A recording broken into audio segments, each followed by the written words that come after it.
ஆண்டவராக இயேசு கிறிஸ்து பிதாவின் இடத்துல போய் முறையிடுகிறார், இந்த பாத்திரம் என்னை விட்டு நீங்க குடும்பம் நீங்கும்படி செய்யும், ஆகிலும் என்னுடைய சித்தத்தின்படி அல்ல உம்முடைய சித்தத்தின்படி. 3 விசை ஜெபிக்கிறாங்க, 3 விசையும் பதில் இல்லை. அவங்க புரிந்துக்கிட்டாங்க இது அப்பா தந்தது.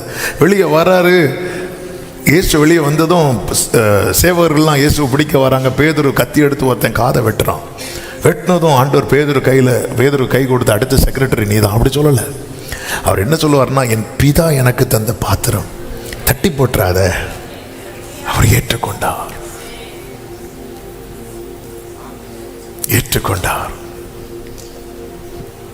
ஆண்டவரே, இன்னைக்கு நீங்க தேவன் தருகிறதை ஏற்றுக்கொள்வதின் அடையாளத்தில் ஒன்று. இன்னைக்கு நீங்க ஒரு சிச்சுவேஷன்ல இருக்கிறீங்க தெரியுமா, அதுக்காக ஆண்டவருக்கு ஸ்தோத்திரம் செலுத்து. உங்களுக்கு ஒரு குடும்பத்தை தந்திருப்பார்ல, அதுக்காக ஸ்தோத்திரம் செலுத்துங்க. ஆமென். அவன் முதல்ல அக்செப்ட் பண்றான். ஓகே, அப்பா தந்தாச்சு. ஏற்றுக்கொள்வது என்பது ஆமென் ஒரு சரியான ஒரு மன பக்குவத்தையும் மனநிலையும் காண்பிக்கிறது. இத்தனை காலம் என தூக்கி சுமந்த என்னுடைய தகப்பன், தோளில் போட்டு வளர்த்த தகப்பன், என்னை கைப்பிடித்து நடக்க பழக்கின என்னுடைய தகப்பன், என்னை வளர்த்து ஆளாக்கின தகப்பன் எனக்குன்னு ஒன்று தந்திருக்கிறாங்க. அதை நான் ஏற்றுக்கொள்ளணும்.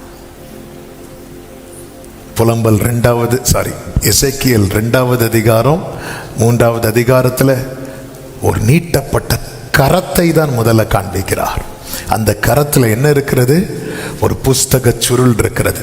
அந்த புஸ்தக சுருள்ல என்ன எழுதப்பட்டிருந்தது தெரியுமா?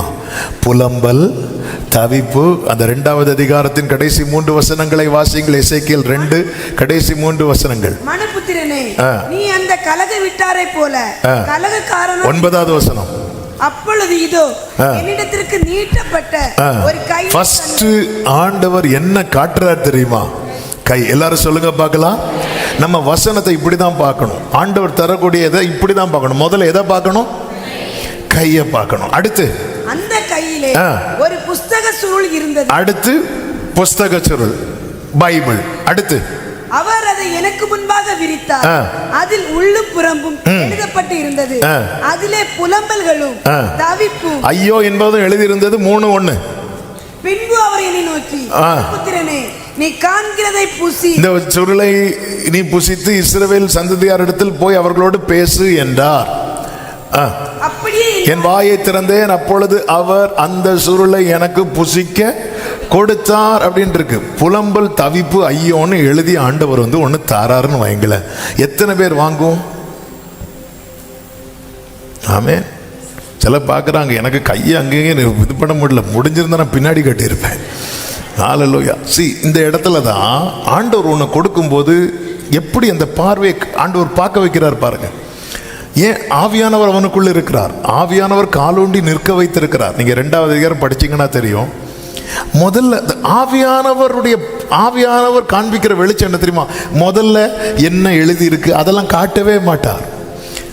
எந்த அதிகாரம், எந்த புத்தகம், இதெல்லாம் 2வது.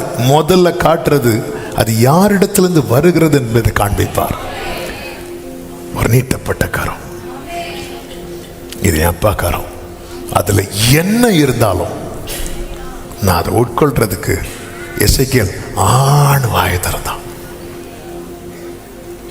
3:3 சொல்லப்பட்டிருக்கிறது, மனுபுத்திரன், நான் உனக்கு கொடுக்கிற இந்த சுருளை நீ உன் வயிற்றிலே உட்கொண்டு அதனால் உன் குடல்களை நிரப்புவாயாக, அப்பொழுது நான் அதை புசித்தேன் என்று சொல்லப்பட்டிருக்கிறது. அது என் வாய்க்கு தேனை போல தித்திப்பா இருந்துச்சு. அதுல என்ன இருக்கு தெரியுமா? கசப்பு இருக்கு, புலம்பல் இருக்கு, ஐயோ இருக்கு, தவிப்பு இருக்கு. ஆனா அது அப்பா தரும்போது எப்படி இருக்கு தெரியுமா? தேனை போல. நம்ம கையை பார்க்க மாட்டோம். நம்ம இங்கிருந்து முதல்ல பார்க்க ஆரம்பிப்போம். முதல்ல பார்க்கும்போது நமக்கு கை தெரியாது. முதல்ல பார்க்கும்போது நமக்கு ஐயோ தெரியும். அதுக்கப்புறம் கையை காட்டினா என்ன, காலை காட்டினா என்ன, முகத்தை காட்டினாலே நம்ம பார்க்க மாட்டோம். எடுத்ததுமே என்னோட பேசுறோம், உனக்கு ஐயோ ஐயோ. ஆமா, இப்படி எத்தனை ஐயோ பார்த்திருப்போம் நம்ம. ஹல்லேலூயா. ஆமென். அவர் ரொம்ப வருஷத்துக்கு முன்னாடி ஒரு பிரதர் வந்தார். ஒரே குழப்பமா இருக்கு. என்ன குழப்பமா இருக்கு? மேரேஜுக்காக ஜெபம் பண்ணிட்டு இருந்தேன். அப்போ ஜெபம் பண்ணிட்டு வசனத்தை ஆண்டவர் தாங்க அப்படின்னு பார்க்கும்போது எரேமியால இருக்கு, நீ பெண்ணை விவாகம் பண்ண வேண்டாம். அப்போ கேட்டேன், ஆமா எப்படி ஆண்டவர் தந்தார்? நான் ஜெபம் பண்ணிட்டு இப்படி எடுக்கும்போது சரி நீ ஒரு கூட மாற்றி எடுங்க. ஆமாம், சில நேரத்தில் நம்ம எடுக்கும்போது என்ன வருதுன்னு தெரியாது. ஆமாம்,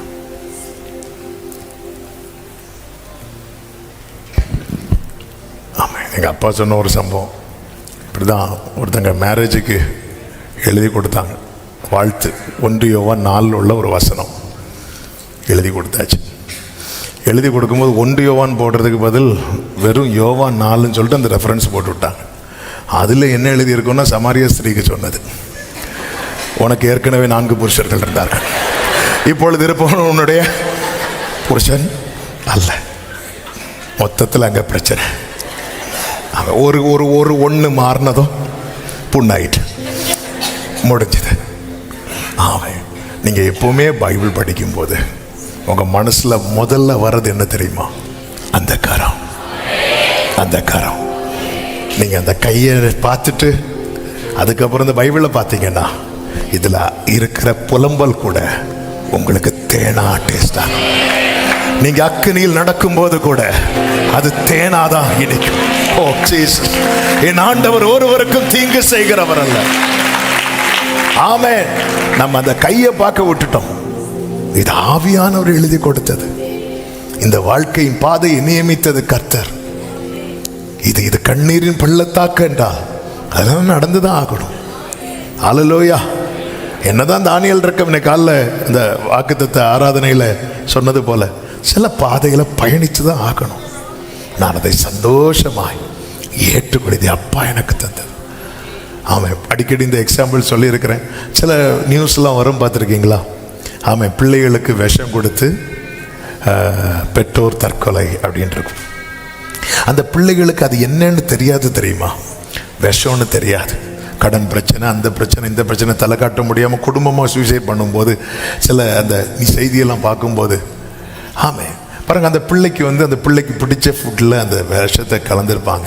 அந்த பிள்ளைக்கு அது விஷம்னு தெரியாது. அந்த பிள்ளைக்கு ஒன்று தெரியும், இது எங்கள் அம்மா தராங்க, இது எங்கள் அப்பா தராங்க, இது மட்டும்தான் தெரியும். வேற ஒன்றுமே தெரியாது. இது அப்பா அம்மாவை பார்க்குறாங்க, அம்மா கையை பார்க்குறாங்க, அப்பா கையை பார்க்குறாங்க. ஆமே, ஒருபோதும் நம் தகப்பன் அப்பத்துக்கு பதில் கல்லை தரமாட்டார், மீனுக்கு பதில் பாம்பை தரமாட்டார், முட்டைக்கு பதில். இதை நம்புனீங்கன்னா அவர் தரதை ஏற்றுக்கொள்ளுங்கள். அவர் என்ன நியமித்திருக்கிறாரோ ஆமேன், அதை ஏற்றுக்கொள்ளுங்கள். கைகளை உயர்த்தி ஆமேன் சொல்லுங்க பார்க்கலாம். மூன்றாவது ஒரு காரியம், இந்த வறட்சியான நிலத்தை கொடுத்ததற்கு பின்னாக இருக்கிற திட்டம் என்ன, நோக்கம் என்ன? இது ஒரு தண்டனை அல்ல, இது ஒரு திட்டம். என்ன திட்டம் தெரியுமா? இவ யாருடைய மகா தெரியுமா? காலேபுடைய மகா. காலேப் அப்படின்னாலே நமக்கு தெரியும், இவர் மற்றவங்கள மாதிரி கிடையாது, ஒரு ஸ்பெஷல் விசேஷித்த ஆவி உடையவன். அப்போ அப்படி ஒரு நல்ல ஒரு நிலையில வளர்க்கப்பட்டவளுக்கு வறட்சியான நிலத்தை கொடுப்பதற்கான 1-2 காரணங்களை சொல்றேன். முதல் காரணம் என்ன தெரியுமா? இவ லைஃப்ல எதை படிக்கணும் தெரியுமா? தாழ்மையை படிக்கணும். தாழ்மையை படிக்கணும். நீங்க பழைய ஏற்பாட்டிலையும் சரி புதிய ஏற்பாட்டிலையும் சரி, ஆண்டவர் ஒரு மீட்புக்கு அப்புறம் இஸ்ரவேல் ஜனங்களுக்கு ஒரு ஆர்ப்பரிப்புக்கு அப்புறம் அவங்களை எங்க தான் கொண்டு போவார்னா வனாந்திரத்துக்கு தான் கொண்டு போவார். ஆண்டவராக இயேசு கிறிஸ்துவின் கீர்த்தி தேசமெங்கும் பரம்ப ஆரம்பித்ததும் இயேசு எங்க தான் போவார் தெரியுமா? வனாந்திரத்துல தான் போவார். சீஷர்கள் சொல்லுவாங்க, ஆண்டவரே நீங்க சொன்னது மாதிரி நாங்க போனோம், நாங்க சொல்ல பேய் ஓடுது, அற்புதம் நடக்குது, அது நடக்குது, இது நடக்குது, எங்களுக்கு கையும் ஓடல காலம் ஓடல அப்படின்னு இருக்கும்போது வா வனாந்திரத்துக்கு போ அப்படி சொல்லிட்டு வனாந்திரத்துக்கு கொண்டு போகிறார். ஆமென். ஆண்டவர் சில நேரத்தில் ஒன்றை புரிந்து கொள்ளுங்கள். பிரசங்கியில சொல்லப்பட்டிருக்கிறது, வாழ்ந்திருக்கும் போது நன்மை அனுபவித்திரு, தாழ்ந்திருக்கும் போது சிந்தனை செய். ஆண்டவர் நினைச்சா டைரக்டா கானானுக்குள்ள கொண்டு போயிடலாம். மேக ஸ்தம்பத்திலும் அக்னி ஸ்தம்பத்திலும் இவர்களை சுமந்து கொண்டே போகலாமே. ஆண்டவர் சுமக்கிறவர் அல்லவா? ஆனா சுமக்கிறதுக்கு பதில் ஏன் இந்த வனாந்திரத்தில் நடத்துகிறார் என்றால் தாழ்மை உள்ளவனுக்கு தான் கர்த்தர் என்ன கொடுக்கிறார் தெரியுமா? ஆமை, கிருபை கொடுக்கிறார். ஒரு நாள் உனக்கு என்ன, நான் இன்னாருடைய பிள்ளையாக்கும் அப்படி சொல்லிட்டு உனக்கு அந்த ஒரு பெருமை வந்துட்டுன்னா நீ ஒத்தினியல சட்டினியல் ஆக்கிடுவ. ஆமே, ஹல்லேலூயா. இப்போ பாருங்க, அவன் அந்த கழுதையிலேருந்து அப்படி இறங்குறான். கழுதையில் ஏறி உட்கார வச்சாச்சு. ஒரு ராயல் ட்ரீட்மெண்ட், ஒரு பெரிய விருந்து. இவளை அனுப்பும் போது, என்னாமா இது உனக்குமா அடி வச்சுக்கோன்னு சொல்லிட்டு கொடுக்கும்போதோ வாங்கிட்டான். அப்போ அது என்ன, எந்த ஃப்ரெண்டு பக்கமா பின்னாடி பக்கமா? அந்த கிணறு உள்ளது தானே எனக்கு தந்துருக்கு. ஒன்றும் கேட்கல, ஏன்னா இது என் அப்பா தந்தது. வாங்கினதுக்கு அப்புறம் பார்க்குறா வறட்சி. அவள் கழுதையிலேருந்து இறங்குறா. தாழ்மையை கர்த்தர் கற்றுத்தருகிறார். உபாகமம் 8:2 சொல்லப்பட்டிருக்கிறது, உன் தேவனாகிய கர்த்தர் உன்னை சிறுமைப்படுத்தும் படிக்கு அப்படின்னு இருக்கும். ஆமென். உன்னை சிறுமைப்படுத்தும் படிக்கு உன்னை 40 வருஷம் எதுல நடத்தினேன்? அப்ப அவர் கொஞ்சம் இரு. ஆண்டவர் நல்ல அப்படி எழும்பிட்டு இருக்கிற இடத்துல டக்குன்னு ஆண்டவர் பிடுங்கிட்டு வனாந்திரத்தில் விடுறாருன்னா புரிஞ்சுக்கோங்க, ஓகே, ஆண்டவர் எனக்கு நான் கோச்சிங் கிளாஸ்ல இருக்கிறேன். ஆமே, ட்ரைனிங் பீரியட். பிலிப்பியர் 4 பவுல் சொல்லுவார்ல, 11-12 வசனங்கள்ல, என் குறைச்சலினால் நான் இப்படி சொல்லுகிறது இல்லை, ஏனெனில் நான் எந்த நிலைமையில் இருந்தாலும் மன ரம்யமா இருக்க கற்றுக்கொண்டேன். ட்ரைனிங் அது போதிக்கப்படுகிற. அடுத்து சொல்றாரு பாருங்க, வாழ்ந்திருக்கும் தாழ்ந்திருக்கும் எனக்கு தெரியும், வாழ்ந்திருக்கும் எனக்கு தெரியும். இங்க பாரு, வாழ்வுனா என்னன்னு பார்த்தாச்சு. அதாவது கப்பல்லையும் போய் பார்த்துட்டேன், கட்டையிலையும் போய் பார்த்துட்டேன். இந்த யூரோக்ளித்தான் அடிக்கிறதுக்கு முன்னாடி பவுல் எதுல இருந்தார் தெரியுமா? கப்பல்ல இருந்தார். யூரோக்ளித்தான் அடிச்சதும் எதை பிடிச்சு தொங்கிட்டு இருக்கிறார்? கப்பல்லையும் பார்த்தாச்சு, கட்டையும் பார்த்தாச்சு. வாழ்ந்திருக்கும் எனக்கு தெரியும், தாழ்ந்திருக்கும் எனக்கு தெரியும். எவ்விடத்திலும் எல்லாவற்றிலும் திருப்தியா இருக்கவும், பட்டினியா இருக்கவும், பரிபூரணம் அடையவும், குறைவுபடவும் போதிக்கப்பட்டேன். இது ஆண்டவருடைய டீச்சிங்.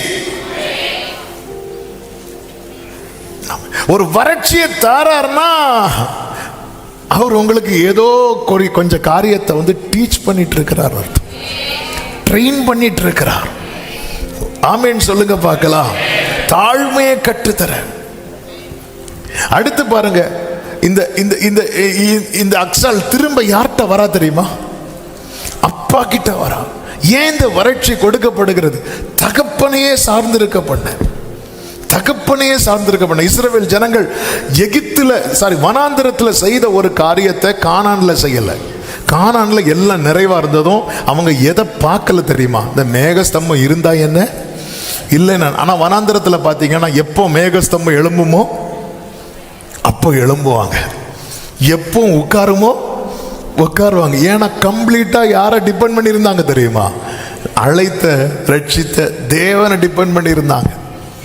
டெய்லி மன்னா கொடுக்கப்படுகிறது. நாளைக்கு உள்ளது நாளைக்கு தான். இப்போ காலையில் எழுந்து தான் ஆகணும், ஆண்டவர் சமூகத்தை பார்த்து தான் ஆகணும். சார்ந்திருக்க பண்ண இந்த அக்சால் திரும்பி வந்தா பார்த்தீங்களா? தெரியும், தகப்பன் பார்த்துட்டே இருக்கிறார். திரும்பி வரா. ஆமென், திரும்பி வருவா. சார்ந்திருக்க பண்ண. என்னதான் வாழ்க்கை கர்த்தர் நமக்கு ஏற்படுத்தி தந்தாலும் நாம் அவரை தான் சார்ந்திருக்கணும். சிலர் பாருங்க, அவங்க லைஃப்ல ஒன்று செட்டில் ஆகிறது வரைக்கும் ஆண்டவரை பற்றி கொள்வாங்க. செட்டில் ஆனதுக்கு அப்புறம் ஆண்டவரை விட்டுருவாங்க. அதுக்கப்புறம் கொஞ்சம் கொஞ்சமாக கடமையாயிரும். ஜெபம் கடமையாயிரும், பைபிள் வாசிப்பு கடமையாயிரும். நீங்கள் லைஃப்பில் நீங்கள் நம்ம லைஃபே திரும்பி பார்த்தா நமக்கு இந்த மாதிரி வனாந்திரமான பகுதியில் போகும்போது, நம்முடைய வாழ்க்கை போகும்போது பைபிளில் தேடி தேடி எல்லா பகுதியும் வாசிக்க நம்ம ட்ரை பண்ணுவோம். ஆனால் லைஃப்பில் செட்டில் ஆனதுக்கப்புறம் சங்கீதத்தை தாண்ட மாட்டோம். ஆமே, ஏன்னா ரொம்ப ஈஸியாக இருக்கும். அதில் பாதி நமக்கு தெரியும். நமக்கு பேஜை பார்த்தா போதும், கடகடான்னு போயிடும். ஆமே, நம்ம லைஃப் வனாந்திரத்தில் இருக்கும்போது ஒவ்வொரு மண்ணாவாக பொறுக்கிட்டு இருந்தோம். தேடுவோம், இது தேடி பார்ப்போம். அடுத்து இதில் சொல்கிற பழைய ஏற்பாட்டில் தேடி பார்ப்போம், ஆகமங்களில் தேடுவோம், தீர்க்க தரிசன புஸ்தகங்களில் தேடுவோம், சங்கீதங்களில் தேடுவோம், சுவிசேஷங்களை அப்படி பார்த்துட்டே இருப்போம். பைபிளும் கையுமா தான் இருப்போம். அப்படி நோட் பண்ணி லைஃப் செட்டில் ஆனதுக்கப்புறம் ஆண்டவர் எதை செய்தாலுமே நன்மையாக தான் செய்வார். இன்னொரு முக்கியமான காரியம் இருக்கிறது, என்ன தெரியுமா? ஏன் இப்படி நடத்துறாருன்னா, உபாகமம் 8:16 சொல்லப்பட்டிருக்கிறது, உன் பிதாக்கள் அறியாத மன்னாவினால் வனாந்திரத்தில் உன்னை போஷித்து பிதாக்கள்னா யாரெல்லாம் சொல்லுங்க? ஆபிரகாமுடைய விசுவாசம் இவங்களுக்கு இருக்குதா? இல்ல. ஆபிரகாமுக்கு தேவனோடு இருக்கிற அந்த நெருங்கின உறவு இவங்களுக்கு இருக்குதா? இருக்கு. இவங்க அதை ட்ரை பண்ணல. ஓகே. ஆனா இந்த வனாந்திரத்துல கர்த்தர் என்ன செய்யறார் அப்படின்னா, ஒரு புதிய காரியத்தை இவர்களுக்கு இன்ட்ரடியூஸ் பண்றார், அறிமுகப்படுத்துகிறார். ஆமென். இவள் நினைக்கவில்லை. இவளுக்கு ஒரு நிலம் கொடுத்ததும் இவ என்ன நினைச்சா அப்படின்னா, இந்த ஒரு நிலம் எனக்கு போதுமானதா இருக்கும் என்று பார்த்தா அது வறட்சியான நிலம். ஆனால் அவ திரும்ப கேட்டது இனி ஒரு நீர் பாய்ச்சலான நிலத்தை தான் கேட்டார். வறட்சியை தந்துட்டீங்க, தண்ணியும் தாங்கன்னு கேட்குறான். இதுதான் அவளுடைய கேள்வி, அவளுடைய வேண்டுதலே தான். அப்பா வறட்சியை கொடுத்துட்டீங்க, நீ தண்ணியும் கொடுங்க. ஆமென். ஆனால் தகப்பன் கொடுத்தது என்ன தெரியுமா? மேற்புறத்திலும் கீழ்ப்புறத்திலும் அவர் ஏற்கனவே செட் பண்ணி வச்சுட்டார். இந்த வசனம் இருக்கிறது அல்லவா, உபாகமம் 8:16, நல்ல கவனமா கேளுங்க.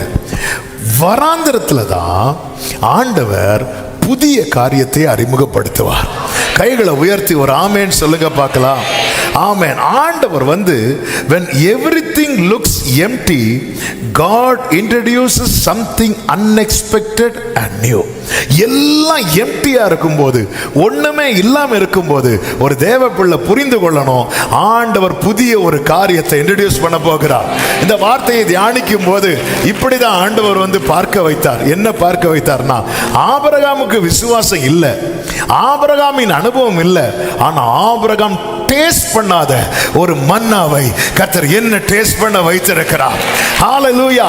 முற்பிதாக்களின் அனுபவங்கள் நமக்கு இல்லை, முற்பிதாக்களின் விசுவாசம் இது எதுவுமே நமக்கு இல்லை. ஆனா என்ன கர்த்தர் வனாந்திரத்தில் நடத்துறாருன்னா, அவங்களுக்கு இன்ட்ரோடியூஸ் பண்ணாத ஏதோ ஒன்றை கர்த்தர் எனக்காக நம்புறவங்க மட்டும் ஒரு ஆமென் சொல்லுங்க பார்க்கலாம்.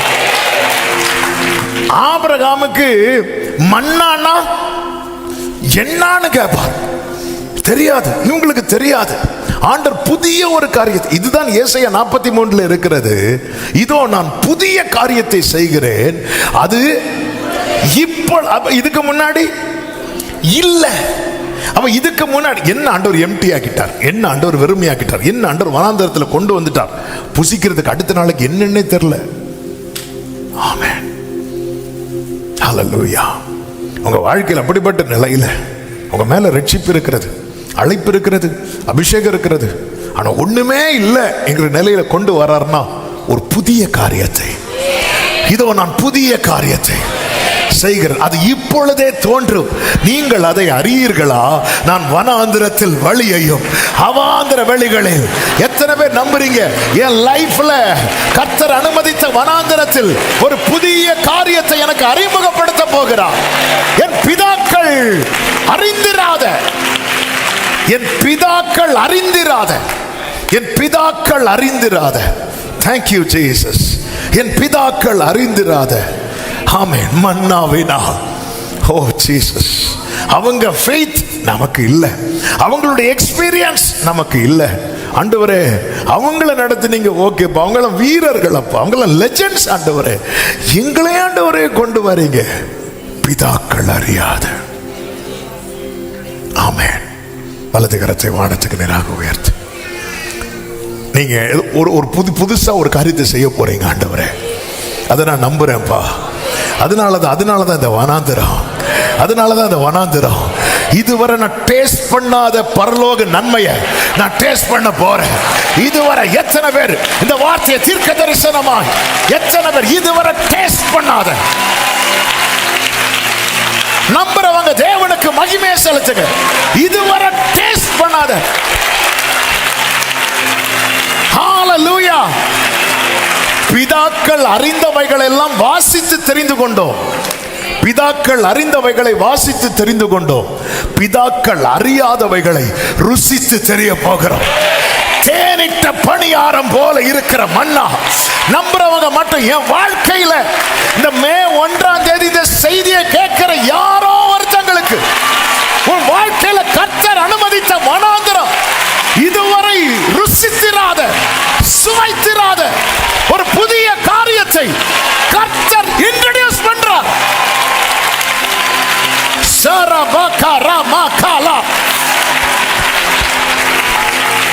என்னுடைய மினிஸ்ட்ரியில, என்னுடைய லைஃப்ல, ஓ glory, விசுவாசிக்கிறவங்க அறிக்கை செய்யுங்க.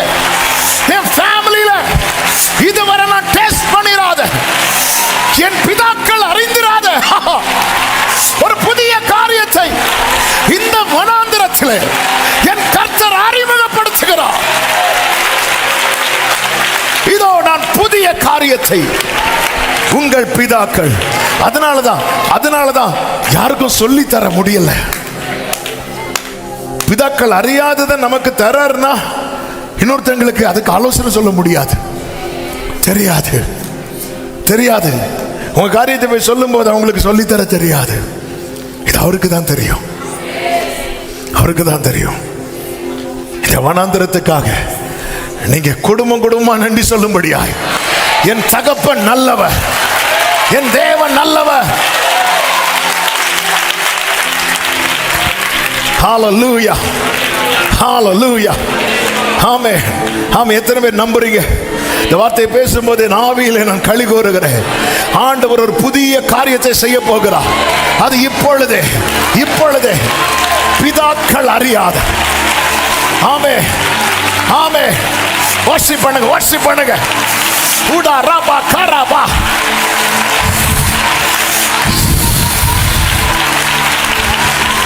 ரபா கலமா ரபா. ஒரு புதிய காரியம் இந்த ஜனத்தை எனக்கென்று ஏற்படுத்தினேன். ரபா கபா மாஷே. Worship him.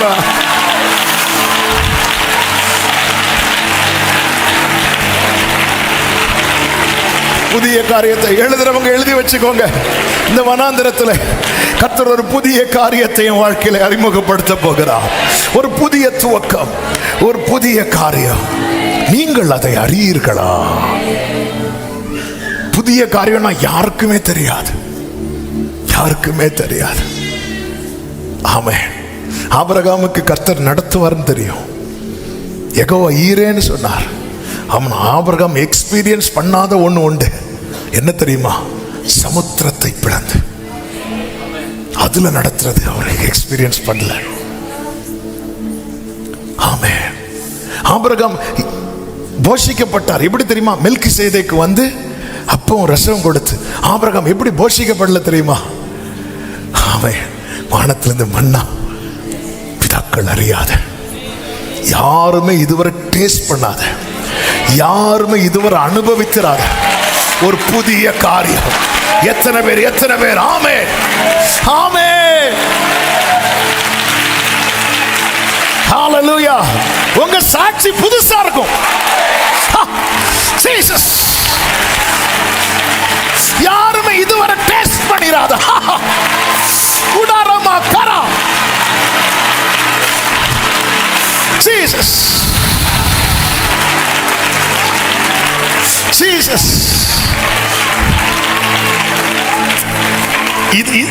இது ஏற்கனவே கேட்ட சாட்சி. இப்படி இருக்காது. இந்த வனாந்திரத்தில் நடத்துறதின் நோக்கத்தை அறியும் வேளை வந்தது. உங்கள் பிதாக்கள் அறிந்திராத. ஆமென். ஹalleluya. வனாந்திரமே வாழ்க்கையானாலும் சொல்லுங்க, கர்த்தரின் பக்கம் உண்டு. ஆமென். வனாந்திரமே கர்த்தரின் பக்கம் உண்டு.